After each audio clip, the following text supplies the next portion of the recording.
আমার আল্লাহ বলেন, হে পৃথিবীর মানুষ, হে আমার বান্দারা, তোমরা দুনিয়ার মধ্যে গিয়েছো, আমি তোমাদেরকে দুনিয়ার মধ্যে পাঠাইলাম। পাঠাইবার পরে আমি জানি তোমরা অনেক অন্যায় পথে যাবে, অনেক কাজ করবে, যে কাজগুলোর মধ্যে তোমাদের গুনাহ হয়ে যাবে। হ্যাঁ বান্দা, তোমরা গুনাহ করবে তাও আমি ভালো মতো জানি, তোমরা পাপ করবে তাও আমি ভালো মতো জানি। বান্দারে, পাপ করার পরে, গুনাহ করার পরে একাই কি মসজিদের মধ্যে তোমরা কেঁদেছো, রব্বানা যালামনা, বলেন রব্বানা যালামনা আনফুসানা ওয়া ইল্লাম তাগফির লানা ওয়া তুরহামনা লানাকুনান্না মিনাল খাসিরিন বলে বলে মসজিদে কেঁদেছো, আসরের নামাজ পড়ে কেঁদেছো, যোহরের নামাজ পড়ে কেঁদেছো, মাগরিবের পড়ে কেঁদেছো, এশার নামাজ পড়ে কেঁদেছো। এ বান্দা, নামাজের মুসল্লা যখন বসে যাও, আমি আল্লাহকে তোমরা বারবার বল, আল্লাহ আমার গুনাহ মাফ করে দাও। তারপরও আমি তোমাদের গুনাহ মাফ করে নেই।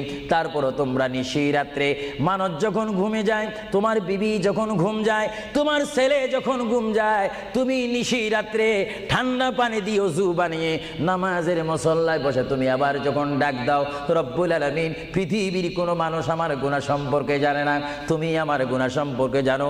আমি এমন গুনাহ করেছি আমার বিবি জানে না, বিবি গুনাহ করেছে আমি জানি না। আল্লাহ, তুমি সব কিচ্ছু জানো। হে আমার প্রভু, তুমি আমাকে মাফ করে দাও।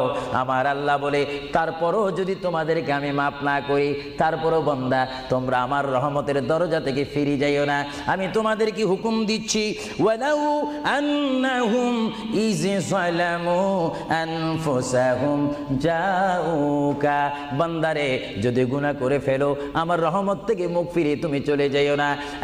বান্দা, আকাশ পরিমাণ যদি গুনাহ করো, পাতাল পরিমাণ যদি গুনাহ করো, সাগরের পানি পরিমাণ যদি গুনাহ করো, পাহাড় তুলনায় যদি তুমি গুনাহ করো, আমার দরবার থেকে তুমি নিরাশ হইও না।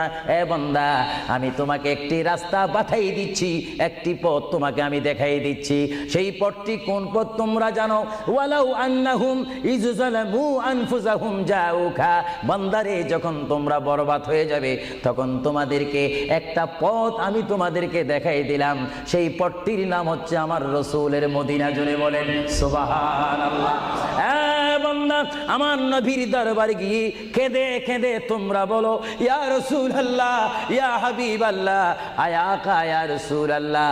আল্লাহ কোরআনে বলেছে, ওয়ালাউ আন্নাহুম ইয যালামু আনফুসাহুম জাউকা ফাস্তাগফিরুল্লাহ ওয়াস্তাগফার লাহুমুর রাসূল।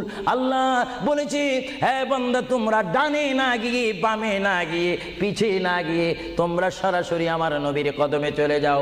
আমার নবীর কদমে গিয়ে আমি আল্লাহর দরবারে তোমরা তওবা করো। তওবা করতে করতে তোমাদের চোখের পানি যখন বাইর হয়ে যাবে, আর ওই মুহূর্তে যদি আমার বন্ধু যদি